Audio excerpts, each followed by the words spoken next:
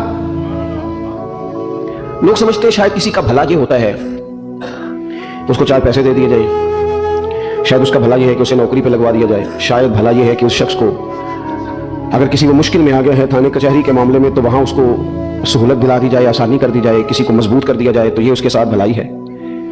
میرے رسول پاک صلی اللہ تعالیٰ علیہ وسلم نے بتایا کہ میں نہ مکارم اخلاق کی تکمیل کے لیے آیا ہوں، میں تمہارا وہ نفع کرنے آیا ہوں کہ تمہارا دل ساری جگہوں سے ہٹا کے رب رسول کی طرف مائل کرنا، تمہاری طبیعتوں کے اندر جو سختی ہے اسے نرمی میں بدلنا ہے، تمہارے مزاجوں کے اندر جو بے لگام خواہشات ہیں انہیں شریعت اسلامیہ کی پابندی کی لگام دینی ہے. حضور سید عالم علیہ السلام نے لوگوں کی اصلاح کا جو دیکھیں نا، اگر کسی گھر میں بگڑے بچے سمجھ جائے نا تو روٹی تھوڑی بھی ہو تو گزارا ہو جاتا ہے. اگر گھر والے اخلاقاً اتنے اعلیٰ ہوں، ایک دوسرے سے پیار کرتے ہوں تو تھوڑے پیسوں پر بھی وقت گزر جاتا ہے. رسول پاک کا دل دھڑکتا تھا، کس لیے؟ صرف اس لیے نہیں کہ لوگوں کو نوکریاں مل جائیں، مال مل جائے، لوگ جو ہیں ان کے گھر کشادہ ہو جائیں، بلکہ حضور کا دل دھڑکتا تھا کہ لوگ دوزخ سے بچ جائیں، جنت کی طرف ان کا سفر ہو جائے. ان کے دلوں سے حسد کو، تکبر کو، غرور کو، انا کو، خود پسندی کو، عجب کو نکال دیا جائے. یتلو علیکم آیاتنا ویزکیکم، ان کا تزکیہ کر دیا جائے، دل صاف کر دیا جائے. رسول پاک صلی اللہ علیہ وسلم احساس کے ساتھ جاتے. ہمارے ہاں نا تبلیغ ہوتی ہے لیکن اس میں درد نہیں ہوتا، اللہ ماشاء اللہ اچھے لوگوں کی بات نہیں کرتا. لوگ میرے جیسے آدمی نے تقریر کرنی ہے، گھنٹہ گزارنا ہی ہے، تو پھر بعض اوقات نفس کی خواہشیں غالب ہوتی ہیں تو وہ اصلاح سے زیادہ شوق داد لینے کا غالب آ جاتا ہے. وہ آپ کو پتہ ہے نا، وہ ہمارے ہاں پھر وہ نقیب محفل بیچارہ کبھی بھاگ کے تو چلا جاتا ہے، کبھی بھاگ کے ادھر آتا ہے، کہتا ہے میں نے جملہ دینا ہے. اب ایسے لگتا ہے جملہ نہیں دینے لگا، کوئی ایٹم بم دینے لگا ہے جس میں اتنی اسے پریشانی کہ جملہ کہنے لگا، سنبھال کے رکھنا، ضائع نہ کرنا، یہ نہ کرنا. وہ تو جملہ رہنے دے، تو آیت دے ہمیں کوئی قرآن پاک کی، تو ہمیں کوئی حدیث پاک سنا، تو سادی سی بات کر. یہ تو مطلب، اور پھر وہ دھاد کا اتنا شوق کہ جب تک سارے ہاتھ نہ کڑیں، جب تک شمال جنوب والے نہ بول پڑیں تب تک بات نہیں ہوگی. یہ کیسی بات ہوئی؟ اصلاح کے اندر تو آپ کا درد آپ کی زبان سے زیادہ اثر رکھتا ہے. اقبال کہنے لگے کہ بات جو دل سے نکلتی ہے اثر رکھتی ہے، پر تو نہیں، پر طاقت پرواز مگر رکھتی ہے. وہ تو اڑتی ہے، وہ تو اس کی تو پذیرائی ہوتی ہے اگر بات دل سے نکل رہی ہے تو. عزیز بھائی یاد رکھیے گا، حضور سید عالم علیہ السلام درد دل کے ساتھ دعوت دیتے لوگوں. 10 دن حضور نے طائف میں قیام کیا ہے، ایک بندے نے بھی کلمہ نہیں پڑھا، الٹا انہوں نے روڑے مارے، تکلیف دی. حضور واپس آ رہے ہیں، صحابی ساتھ ہیں، باغ میں بیٹھ گئے. اتنی صحت مبارک پر انہوں نے معاذ اللہ تعالیٰ سنگ باری کی کہ خون مبارک بہ رہا ہے. فوراً عرض گزار ہوئے، یا رسول اللہ صلی اللہ علیہ وسلم آپ دعا کر دیں یہ تباہ ہو جائیں. فرشتہ بھی حاضر ہو گیا، حضور آپ دعا کریں یہ تباہ ہو جائیں. لیکن محبوب کے دل میں نرمی ہے نا امت کے لیے، اگرچہ یہ ساری امت دعوت ہے اس وقت، پر اس وقت بھی نرمی ہے. محبوب کریم علیہ الصلوۃ والسلام نے ہاتھ اٹھائے. صحابی کہتے ہیں میرے دل میں خیال آیا اب یہ تباہ ہوئی، میری طرف دیکھیں جی، اب یہ تباہ ہو ہی جائیں گے، اب کوئی نہیں بچا سکتا انہیں تباہ ہونے سے. لیکن حضور نے کیا کہا اے اللہ انہیں ہدایت دے دے، انہیں پتہ ہی نہیں یہ کیا کر رہے ہیں. فوراً عرض کی یا رسول اللہ ایک نے بھی کلمہ نہیں پڑھا، ایک نے بھی کلمہ نہیں پڑھا. کبھی پتھر مارنے والے کے لیے بھی دل میں احساس ہوتا ہے. ہمیں تو کسی نے کچھ بھی نہیں کہا، کوئی گالی نہیں دی، کچھ نہیں کہا، پر ہم سخت کیوں ہے ملا؟ وہ ہمارے پیچھے نہیں چلتا ہاتھ باندھ کے، جی میں ہاں نہیں ملاتا، ہمارا دل اس کے لیے سخت ہے. دو ہی تو بندے ٹھیک ہے دنیا میں، ایک میں ٹھیک ہوں اور ایک جو میری ہاں میں ہاں ملائے پوری وہ ٹھیک ہے. دونوں ہاتھ باندھ کے پیچھے چلے، تیسرے کو میں کیسے ٹھیک ہونے دیتا ہوں؟ میرا مزاج ہی نہیں، اللہ ماشاء اللہ ہماری طبیعت نہیں ہوتی ایسی. خدا کے بندو جب دل کشادہ ہو، طبیعتیں کھلی ہوں، پھر اس طرح کا تھوڑی مزاج ہوتا ہے. کریم محبوب صلی اللہ علیہ وسلم سے عرض کی حضور ایک نے بھی نہیں کلمہ پڑھا اور پھر بھی آپ کے دل میں اتنی وسعت ہے، آپ ہدایت کی دعا کر رہے ہیں. 10 دن لگائے، ایک شخص بھی نہیں آ رہا. تو محبوب کیا فرمانے لگے؟ کریم فرمانے لگے مجھے پتا ہے انہوں نے تکلیف دی ہے، ایک نے بھی کلمہ نہیں پڑھا، جلدی نہ پریشان ہو جایا کریں. کچھ لوگ جلدی کچے جملے بولے، ساری قوم نہیں ٹھیک ہو سکتی جی، ایسا لگتا کچھ نہیں ہو سکتا جی، یہ نہیں ٹھیک ہو سکتے. شکوہ ظلمت شب سے تو کہیں بہتر تھا، اپنے حصے کی کوئی شمع جلاتے جاتے. اللہ کے حبیب صلی اللہ علیہ وسلم سے عرض کی یا رسول اللہ صلی اللہ علیہ وسلم ایک بھی نہیں مانا اور آپ نے پھر ہدایت کی دعا کی. تو یہ میرے محبوب کا امید کا طریقہ ہے. کریم فرمانے لگے اگر آج یہ نہیں مانتے تو پھر بھی تباہی کی دعا نہیں کرنی، یہ نہیں مانتے تو ان کی آنے والی نسلیں مان جائیں گے. لوگ اپنے دل میں جب آپ نرمی لے آتے، ہمارے نا سینکڑوں نوجوان گناہوں میں چلے گئے ایک علاقے سے. جو آدمی گناہ میں مبتلا ہوتا ہے نا وہ سخت تکلیف میں ہوتا ہے. انسان کو جو چیز سب سے زیادہ ستاتی ہے وہ اس کی اپنی غلطیاں ہوتی ہیں. حدیث میں فرمایا ما حاک فی صدرک، کھٹکتا ہے سینے میں، چبھتا ہے گناہ. یہ تکلیف دہ معاملہ ہوتا ہے، تڑپتے ہیں لوگ، سسکتے ہیں. لیکن روایتی انداز سارا جب ہماری مجالس اور محفل میں ہو جاتا ہے، کوئی نہیں وقت دینے والا، پیار کرنے والا، تھپکی دینے والا، بازو تھام کوئی نہیں. ایک تقریر وہ ہے جو میں آپ سے کرتا ہوں، بس ٹھیک ہے گھنٹہ گزارنا ہے، تو وہ بھی کئی میری طرح کے لوگ ہیں جو جمعرات کو فیصلہ کرتے ہیں سورے کیا بیان کرنا. حالانکہ میری طرح کے جو چھوٹے ہیں وہ ہفتے سے تیاری شروع کر لیتے ہیں تاکہ کچھ غور فکر کر کے قوم کے سامنے رکھا جائے. ضروری اب ایک تقریر میں آپ سے کرتا ہوں, سمجھانے کے لیے عرض کرتا ہوں. ایک تقریر ایسی ہے جو خطیب صاحب آپ سے کرتے ہیں, اور خدا نخواستہ اللہ تعالیٰ معاف کرے, صرف سمجھانے کے لیے. اگر ان کو پتہ چل جائے کہ ان کا بیٹا کسی غلطی میں مبتلا ہو گیا تو پھر بھی اسی طرح ہی داد و تحسین کے لیے لش پش کر کے تقریر ہوگی؟ نہیں, پھر یہ انداز نہیں ہوتا. پھر تو بچہ کو سامنے بٹھا کے باپ اپنی پگڑی اس کے پیروں میں رکھتا ہے, پھر تو ماں دوپٹہ پیروں میں رکھتی ہے, کہتی پتر میری کمائی نہ اجاڑ دینا. اور نہ پتہ چلا تو سگریٹ پینے لگ گئے, خدا خیر کرے, تیری مہربانی. سوتا نہیں, اس کا چہرہ پریشان ہے. اب بات آئی ہے نا, اب یہ وقت آیا تبلیغ کا, اصلاح کا. اسے منت کر کے سمجھایا, اس کو گزارش کی. اس نے کہا ابا جی غلطی ہو گئی تھی, آئندہ نہیں کرتا. پوری اس نے تسلی دی, پھر بھی نہیں سوتا. بچہ تو وعدہ کر کے چلا گیا, پھر بھی نہیں سویا. وہ اپنے کمرے میں چلا گیا اور اس نے مصلی بچھا لیا. کہا یا اللہ یہ میری عمر کی کمائی ہے, مالک سے ہدایت دے دے. او بھائی, جب تو اس انداز میں ملت کے ہر بیٹے کی اصلاح کرنے لگے گا, اور اس سے مراد صرف خطیب وائز ہی نہیں, حضور نے ہم سب کے ذمہ لگایا تھا بلغ انی ولو آیا. ہم سب کی ذمہ داری ہے لوگوں کے لیے, لوگوں کو قائل کریں. مجھے بتاؤ اپنی ذات کے حق میں قائل کرنا ہو تو کرتے ہیں کہ نہیں؟ ہوتا ہے نماز کی دعوت ہم کیسے دیتے ہیں؟ ہم کہتے ہیں پڑھ لیا کر نماز, اتنے پیسے کہاں لے کے جائے گا, یہی دعوت ہوتی ہے نا. وہ کہتا ہے تو نے اپنی قبر میں جانا اور میں نے, یہ تو ہے ہمارا دین کے حق میں. اور محفل میں آنا اگر ٹائم ملا تو ٹھیک, یہ ہے دین کے حق میں. اور جب اپنی باری آئے, کسی سے 50,000 روپے چاہیے تھے, فون کیا اس کو, ملنا تھا, وہ کہتا حکم کرے. کہتے نہیں ٹیلی فون والی بات نہیں, کہتے میں تو 2 بجے ملوں گا, تو 2:30 بجے مل پر, میں مل کے کر دوں. پھر جاتے ہی اس سے 50,000 مانگا نہیں, پہلے منت کی, دکھ سنایا, پھر اسے ثابت کرایا کہ تیرے علاوہ دینا بھی کسی نے نہیں, سارے غلط بندے ہیں, تو ٹھیک ہے معاذ اللہ. پھر اس کو یہ بھی ثابت کرایا وقت پہ واپس کر دوں گا. اتنی ساری گزارش کر کے رو دھو کے جب وہ پورا قائل ہو گیا تو آخر میں کہا مجھے 50,000. صحیح کہہ رہا ہوں؟ ہاں نہ تو کرو نا, تو ہلکا سا ایسے تو کرو نا, ہوتا ہے کہ نہیں ایسے؟ او بھائی اپنے حق میں قائل کرنا تھا تو تجھے سارا طریقہ آتا تھا, اور رب رسول کے حق میں قائل کرنے کا تجھے طریقہ ہی نہیں آتا. تجھے پتہ ہی کوئی نہیں کہ کیسے قائل کرنا ہے. اپنے لیے تو نے قائل مائل کرنا تھا, سارا پتا تھا, سب خبر تھی کیسے منانا ہے. اور کسی کو مسجد کے لیے منانا تھا تو کہتا ہے میری کو مانتے ہی نہیں, میری کون سنتا ہے. آپ جب تک اس درد سے, زازان نام کا ایک گویہ تھا, بغداد میں گاتا تھا, آواز بڑی سریلی تھی, بڑے لوگ اس کے گرد جمع ہو جاتے. حضرت عبداللہ ابن مسعود رضی اللہ تعالیٰ, حضرت عبداللہ ابن مسعود, یہ وہ خوبصورت ہستی ہے کہ محبوب نے فرمایا ان سے قرآن سیکھا کرو, یہ اسی طرح پڑھتے ہیں جس طرح میرے اوپر نازل ہوا تھا. حضرت عبداللہ ابن مسعود رضی اللہ تعالیٰ عنہ صحابہ میں مفتی, صحابہ میں قاری, بڑے آدمی. حضرت عبداللہ ابن مسعود ایک دن گزر رہے تھے کسی مقام سے جہاں بھی وہ رہتا تھا, تو وہاں اللہ معاف فرمائے گانے بجانے کی مجلس سجی ہوئی تھی, وہ گھا رہا تھا. آپ گزرے تو کانوں میں ہلکی سی آواز گئی. قریب ایک شخص سے پوچھا یہ کون ہے, کس کی آواز ہے؟ حضرت یہ زازان نام کا ایک گویہ ہے. وہیں کھڑے کھڑے درد سے کہنے لگے کتنی سونی آواز ہے, کاش یہ قرآن پاک کی تلاوت کرتا, اتنی خوبصورت آواز ہے, کوئی تو ہونا جو اس درد سے بات کرے, کاش یہ قرآن پاک پڑھتا. اور پھر دعا مانگتے آگے تشریف لے گئے. وہ جوان تھا, فارغ ہو کے باہر نکلا, لوگوں کا رش تھا. ایک شخص نے اسے روکے, کہا زازان ادھر آ, بتا آج کیا ہوا؟ کہا جناب کیا؟ کہنے لگے جانتے ہو حضرت عبداللہ ابن مسعود کو؟ کہا جانتے ہیں. فرمایا وہ صحابی رسول صلی اللہ علیہ وسلم آج گزرے, تیری آواز ان کی سماعتوں سے ٹکرائی تو فرمانے لگے کاش یہ قرآن پاک پڑھتا. کہنے لگا صحیح بتاؤ, انہوں نے میرا نام لیا ہے؟ صحیح بتاؤ, میرے لیے کہا انہوں نے, میرے جیسے شخص کے لیے میں سوچ بھی نہیں سکتا. میں کہاں, وہ کہاں, میرا نام لیا ہے. کہاں؟ تھوڑی دیر رکا, چند لمحوں پتہ نہیں سوچے کہاں کہاں کا سفر کر کے آئیں. وہ ساری سوچیں درد بن کے آنسو بنی, اور پھر آنسو داڑھی پہ ٹپکے چہرے پہ آئے. پھر لوگوں سے پوچھنے لگا گھر کا پتہ بتاؤ گے؟ کہا وہ فلاں جگہ پہ موجود ہیں. دوڑا گیا, دروازے پہ دستک دی, حضرت عبداللہ ابن مسعود ہے. کہا کون ہو بیٹا؟ کہنے لگا حضور میں وہی ہوں جس کے بارے میں آپ نے کہا تھا کاش یہ قرآن پڑھتا, میں آ گیا ہوں, پڑھا دے مجھے قرآن پاک, پڑھا دے. کوئی بیٹھا ہوا مجھے دور دعا دیتا ہے, میں ڈوبتا ہوں پر سمندر اچھال دیتا ہے. کسی سے تو آپ پیغام حق کہیں, کسی کو تو دعوت خیر دیں, یہ سب سے بڑا بھلا ہے.